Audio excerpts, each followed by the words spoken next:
दो सिरे हैं। यहाँ पे जो प्रतिरोधों को लगाया गया, देखिए एक प्रतिरोध ऐसे लगाया गया क्योंकि प्रतिरोध का जो चिन्ह होता है वो ऐसे बनता है, एक हो गया। एक प्रतिरोध यहाँ पे ऐसे करके लगा हुआ है, दो। एक प्रतिरोध यहाँ पे ऐसे लगा हुआ है, ऐसे।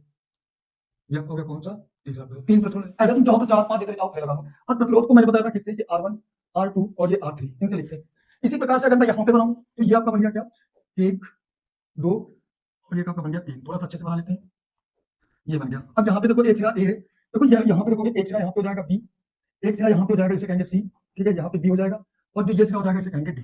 ठीक। अब यहाँ पे आप अंतर क्या देखते हैं दोनों में, अंतर क्या मिला, जब भी हम बात करते हैं समांतर क्रम की ना, तो वहां पे दो सिरे होते हैं। मैं मानता हूँ ये वाला सिरा क्या है, ए, और ये वाला सिरा क्या है, बी। तो यहाँ पे देखिए जो ये प्रतिरोध लगे हुए हैं ना, ये सारे के सारे देखो दो ही सिरे से जुड़े हुए हैं।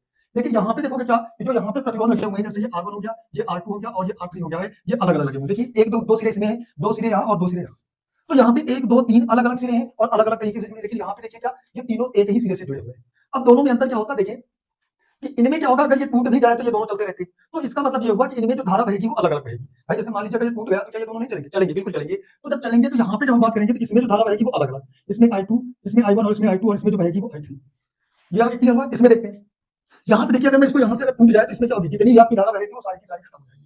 तो यहाँ पे क्या होता है कि अगर एक टूटा तो सब में जो धारा होती है जाना बंद। इसका मतलब ये हुआ कि इन सबके बीच में जो आपकी धारा बहती है वो समान रहती है, एक समान रहती है। और अगर बात की जाए क्या, इनके सिरों के बीच में विभवांतर, अब यहाँ से देखो एक ही दो ही सिरे हैं ना, और जब दो ही सिरे हैं और अगर मैं यहाँ पे परिपथ को बनाऊं तो यहाँ पे आपको क्या देखने को मिलेगा, यहाँ पे लगाते हैं बैटरी। अब ये मत पूछिएगा कि भाई बैटरी होती क्या है, तुम्हें कई बार ये हमेशा बता देता हूँ क्या, कि जो सेलों के आपका क्या होता है, संयोजन होता है, उसे हम लोग कहते हैं बैटरी। क्योंकि यहाँ पे तो ये चिन्ह बने हुए हैं सेलों के, और देखिए एक दो सेलों को मैंने जोड़ा है, और यही जो आपस में जुड़े हुए हैं इनको कहते हैं क्या, सेल। ये प्लस माइनस, बड़ा वाला प्लस और छोटा वाला माइनस होता है, और ये पूरी की पूरी जो व्यवस्था है इसी को हम लोग कहते हैं बैटरी।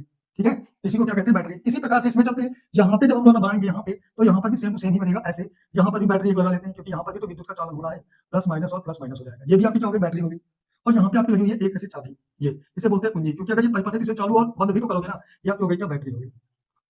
ठीक है। अब यहाँ पे आप ध्यान दीजिएगा, जो बातें मैं आपको बताने जा रहा हूँ, सदैव जो विद्युत का चालन होता है वह धन सिरे से ऋण सिरे की ओर होता है, और इलेक्ट्रॉनों का जो चालन होता है वह ऋण सिरे से धन सिरे की ओर होता है। इसका मतलब ये देखने को मिला कि जो आपकी विद्युत धारा चलेगी वो ऐसे चलेगी, ऐसे चलेगी विद्युत धारा, और चलने के बाद में यहाँ पे आने के बाद में ऐसे आएगी आपकी धारा, और आकर के यहाँ पे फिर यहाँ पे आ जाएगी। क्योंकि मैंने आपसे बताया नहीं कि जो विद्युत आपकी चलती है सदैव कहाँ से, धन सिरे से ऋण सिरे की ओर रहती है। यहाँ पर भी ऐसे ही होगा, ये आपका धन सिरा, तो ऐसे विद्युत आपकी चलेगी और चलने के बाद में फिर यहाँ पर आकर के ऋण में आकर के समाहित हो जाएगी। तो इस प्रकार से मैंने आपको कुछ चीजें बता दी।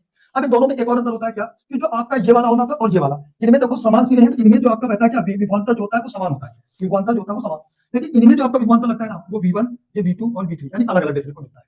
इनमें इस वाले में क्या होता है कि जो आपका विभवांतर होता है वो समान, और इसमें जो आपका विभवांतर होता है वो अलग अलग होता है। तो प्यारे बच्चों, यहाँ पे अगर बात की जाए क्या थ्योरी की, तो आप थ्योरी को चाहो तो अपने आप भी लिख सकते हो, अगर ना चाहो तो आप ना लिखो, कोई दिक्कत नहीं है, क्योंकि मैं आपको यहीं पे सारी चीजें समझा दूंगा। फिर भी मैं आपकी कुछ सोच समझ के लिए या फिर कुछ चीजों को मैं आपको लिख देता हूँ, जिससे क्या होगा कि कुछ चीजें आपकी जो है वो समझ में आ जाएंगी।